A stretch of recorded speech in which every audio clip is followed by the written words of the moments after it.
Почитувани граѓани, иако сме на една година од локалните избори, се поочигледна е спрегата на опозицијските советници во Советот на општина Битола. Нивните барања надвор од дневниот ред наликуваат на однапред исцениран и координиран притисок врз власта да ги реши проблемите, кои знаат и тие самите дека се во постапка на решавање.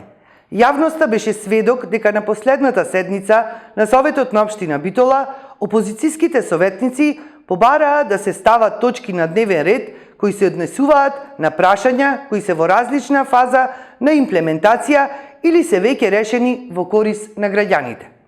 Економските мерки што ги побара од ВМРО ДПМНЕ за олеснување на даночната политика се веќе реализирани. Работата на кризниот штаб за следење на состојбата со коронавирусот е континуирана и јавна. Доколку од ВМРО ДПМНЕ беа сериозно загрижени за имплементацијата на мерките против ковидот, сигурно немаше неколку пати во неделата да протестираат, не почитувајќи ги мерките за заштита. Што се однесува до планинарскиот дом Копанки, крајно време е опозицијските советници да престанат да прават театар и да ја замајуваат јавноста.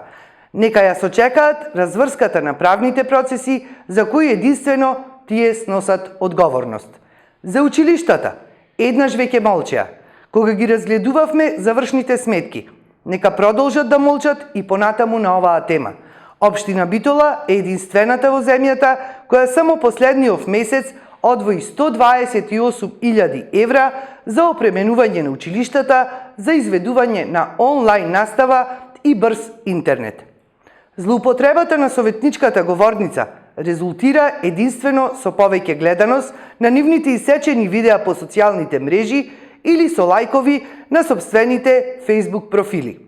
Прозирни и лицемерни се нивните обиди да се подготви теренот за амандманите на опозицијските пратенички во Собранието на Република Северна Македонија, иако ребалансот на буџетот се прави само со една цел – поддршка на граѓаните и стопанството за справување со ковид кризата.